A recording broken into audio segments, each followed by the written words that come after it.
Mirë, jemi rikthyer në studio dhe sot do ndalemi për të folur gjëre gjatë për spiritualizëm. Unë në dorë kam sherebel dhe jo do bëjmë çaj me sherebel, por do kuptojmë se çfarë ndikimi kanë disa bimë të caktuara, disa objekte të caktuara tek dëshirat tona të thella dhe të mëdha, siç është dashuria, siç është karriera, siç është leku, siç është paraja që ne e duam shumë. Dhe nga dora tjetër kam një çakmak, këta të dy rrinë shumë mirë me njëri tjetrin dhe bëjnë ndoshta të tymosin e nevojshme për një vend që ne shpenzojmë shumë kohë, që është shtëpia. Me ne në studio për marrë disa këshilla, por mbi gjitha informacione nga kultura dhe tradita të ndryshme që për hir të vërtetës janë të shumta në numër, sepse bota është shumë e madhe. Jemi në studio me Reina Mulita, sipërmarrëse. Reina, mirë se vjen. Mirë se vjen. Mirë se jemi së bashku.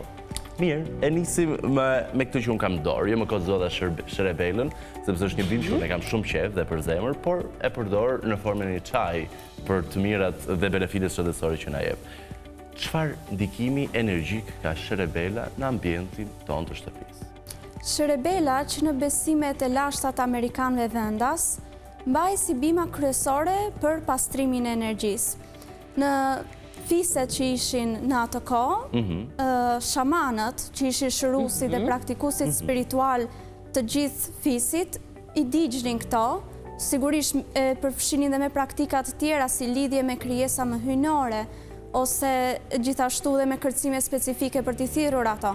Por ata e digjnin për të pastruar energjinë dhe larguar energjitë negative.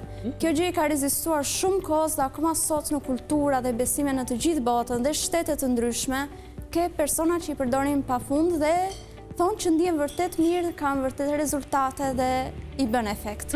Reina, unë kam në duar dafinën, edhe kam thënë edhe më parë në këtë program, dhe pse kanë qenë shumë skeptik njerëzit, unë mbaj një dafinë gjithmonë në portofolin tim dhe mendoj që më sjell para. Çfarë na bën dafina? Çfarë na sjell dafina? Dafina gjithashtu si sherebela mbajnë një ndër bimët që kishte efekt mbi spiritualitetin. Dafinës kryesisht i atribuohen efektet e heqjes stresit, lodhjes fizike. Për këtë ka vërtetime dhe shkencore se djegja e saj jep efekt deri në 10 minutëshin e parë në trurin tonë. Janë të studiuara shkencerisht dhe të vërtetuara.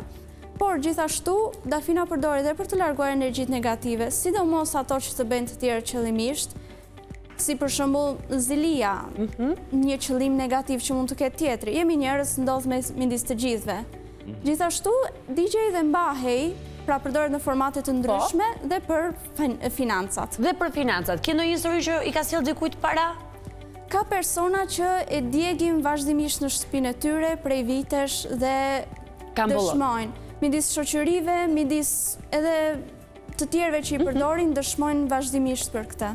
Okej, nga dafina?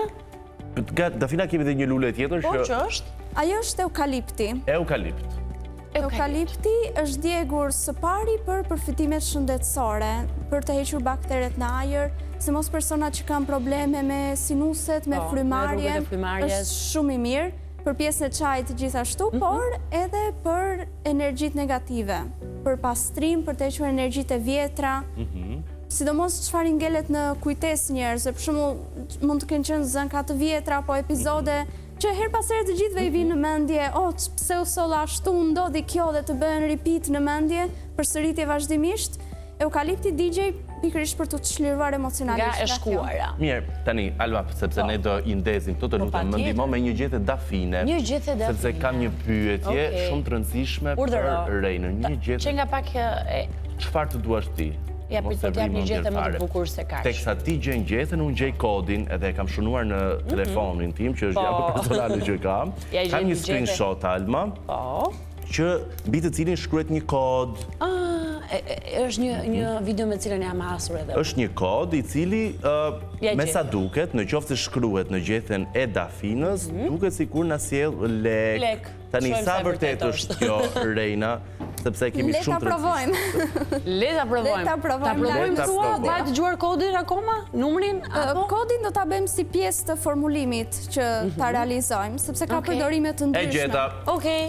Shkruaj thot në gjethen e dafinës kodin 520 741 8, mbaje poshtë stëkut ose në portofol dhe parat do të vinë pa kuptuar. Sa vërtet është? Këto futen të praktikat ritualistike, pra personi është duke përdorur dafinën si një mjet, është duke përdorur besimet që futen të numerologjia për të përzier numrat midis tyre si për të patur një rezultat specifik, dhe e mbajnë poshtë jastëku që është vendi ku rri më shumë energji një personi, se personi në jastëk fle, deri shtrir. Ose në portofol, sepse është ndoshta sendi që ne mbajmë më së shumti me vete, kudo që ne jemi. Pra është si të themi një ritual i plot që e bëjmë me objekte të ndryshme. Tani, një tjetër gjë për cilën unë doja të ndalesh edhe të pyesje, duke qenë se mendoj që ti je dhe shumë spiritualiste dhe shkon dhe për te gjithçka që ne kemi sot në studio. Në shtëpi, kur unë kam hyrë, më kanë dhuruar 2 elefant dhe më thanë që sigurohu që ti kthesh nga shtëpia, jo nga dera, orientimin e tyre, për të më sjell para. Rezultati nuk është i keq, por që nga ana tjetër, sa vend zë kjo në besimin tonë. Çfarë mendon ti për këtë taktikë? Kjo varet cili besim personali për shtatet personi. Ka njerëz që nuk e besojnë dhe nuk e ndjejnë, ka persona që vërtet e ndjejnë, e besojnë dhe e ndjekin. Kështu që varet gjithmonë tek besimi personal i personit. Siç për shembull në Kinë janë macet fatësjellse për lek, në Indi është lopa, përdoren kafshë të ndryshme. Breshka, kali. Po, gjithashtu. Kështu që gjithmonë varet sa i përshtatet personit si praktik. Dhe ata e kanë të iquar në breza si diçka fatësjellse. Kështu që nuk bëj keq unë që i mbaj ende në shtëpi 2 elefantët e mi, të cilët i kam kthyer me kokë nga brenda shtëpisë dhe jo nga dera, se ikte bollëku andej më thanë kthej nga ana tjetër. Jo, për aq kosa nuk është praktik negative, nuk po i bën dëm njeriu, ti thjesht po i kërkon fat për veten tënde. Më qetësove, faleminderit. Energjia me të cilën ne furnizojmë në këtë rast elefantin apo një kafshë tjetër dhe atë presim të na sjellë mbrapsht apo jo. Bëhemi pak ilustrues, sikur ta ndezim këtë, dhe do na tregosh se cili është rituali, lëvizje, teknikat që Sherebela të balancoj energjit, për çfarë ishte Sherebela? Pastrimin e energjisë. Kemi nevojë për këtë. 3, 2, 1. Dhe çfarë duhet të bëjmë tani? Sigurohemi që... E djegim pak dhe pastaj fikim. Që të marri, po. Dhe besoj duke qenë se është e tharë lehtësisht. Kapet me një herë. Okej. Dhe ne tani çfarë bëjmë? Do duhet... Ajo deri diku do fiket vetë, nëse nuk fiket vetë e shkundim pak që të fiket. E shuajmë ne, dhe? Dhe këtë tani e kalon për rreth vetes tënde. Opa! Për rreth ambientit, për të pastruar gjithë energjinë e shtëpisë. Okej, po të lutem kaloj edhe nga kolegja. E pra, sigurisht vetëm kujdes. Pa me ra. Okej. Pa me ra. Fu.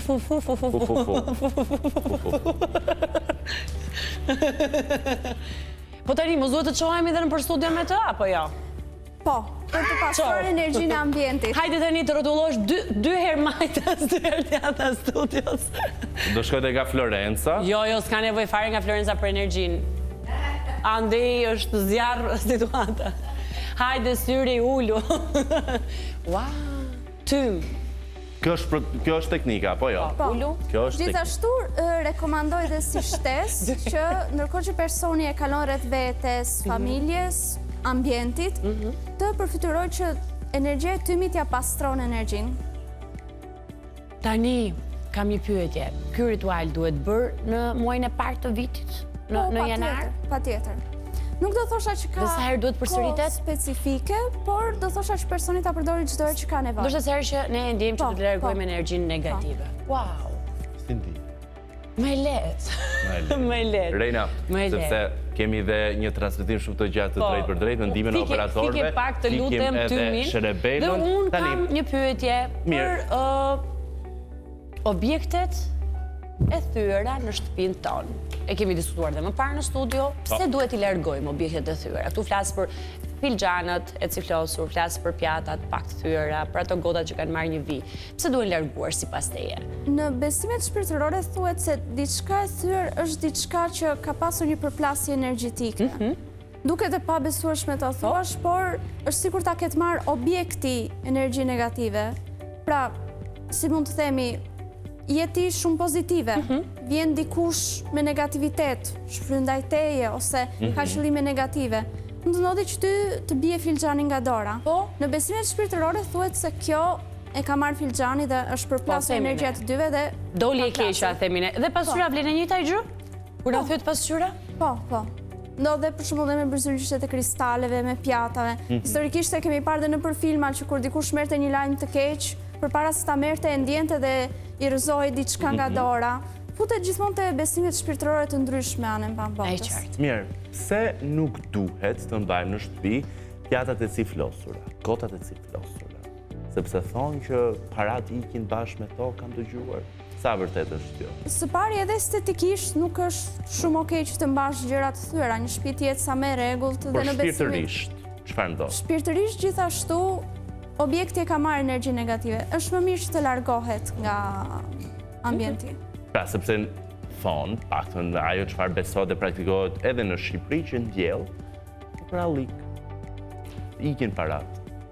Është vërtet. Thuhet për gjëra të tilla, po, thonë dhe që sjellin fat të keq, jo vetëm te financat. Po. Pra duhet t'i ndorrojmë edhe reja.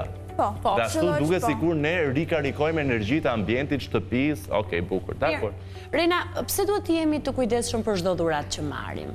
Shpeshherë na thonë që jo çdo dhuratë merret dhe çoje në shtëpi, duhet të jemi të kujdesshëm kush na dhuron me çfarë energjie. Sa e vërtetë është kjo?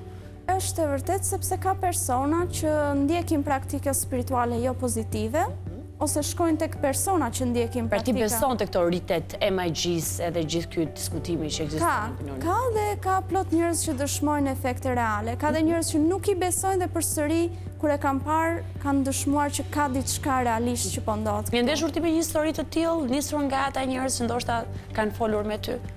Kam pasur plot persona që më kanë dëshmuar, qoftë për dhurata që nuk janë ndier mirë kur i kanë marrë, qoftë që kanë gjetur gjëra në shtëpi. Çfarë kanë gjetur për shembull në shtëpinë e tyre? Gjylpera, gjëra me letra, me shkrime, rastet janë të pafundme. E si duhet veprojnë në këto raste? Në këto raste fillimisht pastrimi i energjisë, largimi i objektit që mendohet se është negativ nga shtëpia, dhe patjetër pastaj edhe të lidhen më shumë dhe vetë personat me Zotin, se kjo është mbrojtja e parë dhe kryesore. Përtej çdo objekti tjetër. Pra, besimi në Zot është më i fortë se çdo traditë, kulturë, okej, se të gjitha këto janë mjete që personat i përdorin si ndihmë e shtesë, pra, por nuk mohohet ekzistenca e Perëndisë e një fuqie më të madhe. Mirë, dakor, kam një pyetje që është traditë tek ne. Referohem sepse dua që publiku vërtet i praktikojë dhe të jetoj ato pyetje që ne i bëjmë, mos shkojmë në kultura tjera, gjetë këtutje.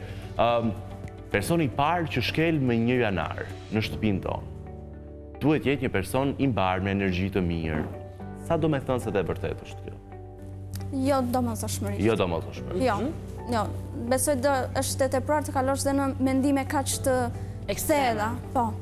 Nëse në shtëpi hyn persona negativ, bëhet një pastrim energjie, si me ritualin që shpjeguam, dhe mos t'i dedikojmë kaq fort, sepse në këtë formë furnizojmë ndoshta këtë energji negative. Jo vetëm aq, por edhe deri diku persona nuk kanë aq fuqi negative, se ti ishte ashtu do kishte ndodhur përplasje në çdo shtëpi, do kishte katraur gjithandej.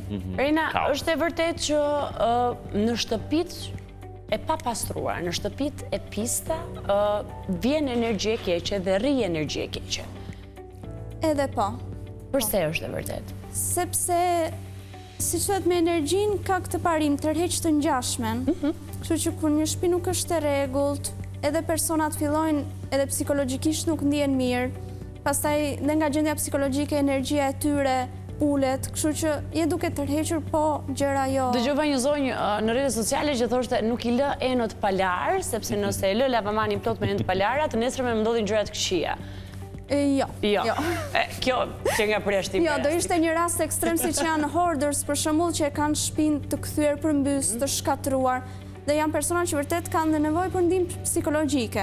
Por një rumuje thjesht është një gjë e pashmangshme çdo ditë në shtëpi, sidomos me familje që kanë fëmijë, familje që kanë kafsh, ose edhe familje që janë vërtet të zëna me punën dhe nuk merren dot tërkohës. Kështu që se i lat një natë cenët palar, nuk ndodh qameti. Po, qameti. Mirë, dakor. Çfarë mund të themi për magjit që njerëzit i besojnë shumë? Ekzistojnë. Ekzistojnë magjit? Ekzistojnë. Ka pafund, siç e tham, ka pafund dëshmi nga njerëz që janë prekur. Cili është rasti më i veçantë, apo më i trisht, apo më i rrezikshëm që ke dëgjuar nga një person që është konsultuar me ty online apo te fizikisht? Gjeta këtë gjë në shtëpi, çfarë mban mend?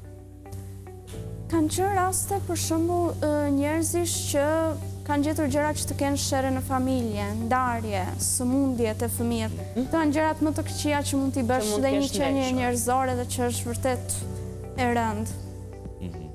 Dhe të gurët, nuk folëm për gurët facielës. Sa fuqi kanë gurët që ne zgjedhim dhe për çfarë, për dashuri apo për para, cilët gurë duhet të zgjedhim? Gurët janë po mjete, siç përdorëm këto të bime. Po, janë mjete që ndihmojnë pak. Do bëj një krahasim, është sikur ti të vesh në një dy luftim dhe ke vetë duart e tua, grushtat e tu për të mbrojtur. Por mund të kesh dhe një ndihmës ekstra, si për shembull një mburoj që të jesh më i mbrojtur. Kështu që në këtë rast shërbejnë objekte spirituale për mbrojtje, për fat, për gjëra të tilla. Sigurisht nuk e zvendësojnë fuqinë dhe forcën e Zotit, por janë diçka shtese ekstra facielëse që mund të mbahen. Ka gurë të ndryshëm, i lidhen me atributa dhe specifika, qoftë për stresin, ankthin, për qetësi, facielës. Mund të përmendim për shembull aventurinën jeshile, citrinën, syrin e tigrit, edhe ametisit. Janë gurë që përfshin kryesisht tek suksesi, bollëku, financat. A ke patur ndonjëherë ndonjë kërkesë të çuditshme të llojit që si mund ta bëj atë djalë apo një vajzë të dashurohet me mua? Ka pasur dhe persona, po. Çfarë i ke thënë? E kam thënë nuk merremi me këto punë. Nuk bëjmë këto punë, duhet të vesh në vend tjetër për këto gjëra. Për jashtë ai ke thënë. Bravo. Në mënyrë figurative. Reina, nga jeti me origjinë? Me origjinë nga Berati. Nga Berati, mirë. Çfarë mendon për Magjitë e Fierit? Mendoj se... Po qeshin të gjithë ta studio, po qeshin. Mendoj se si zonë është bërë publike, por dhe zonat e tjera në Shqipëri merren po aq me këtë punë. Por kanë patur fuqi dhe ndikim, apo jo, janë të vërteta, kanë fjallën. Po. Ka vërtet njerëz që në qofse kontrollohen, në qofse kërkohen, gjende njerëz që bëjmë praktika nga më të ndryshme, si pozitive, si negative. E qartë. Rina, ne falenderojmë shumë e dashur. Kemi sa më pak këtyre njerëzve që qëllimit janë të këqija dhe arrin ndoshta edhe të ekzekutojnë rite që klasifikohen si magji. Dy mesazhe shumë të mira morëm dy bisedat e fundit. Besoni në Zot? Besojmë në Zot dhe është mbrojtja më e mirë për gjithçka dhe mos harrojmë që gjithçka nis edhe nga vetja. Vetëm bimën nuk do ju sjellim para. Faleminderit shumë për këtë bisedë. Ndërkohë, publiku i themi bëhemi gati për bisedën e radhës. Për tango. Për tango.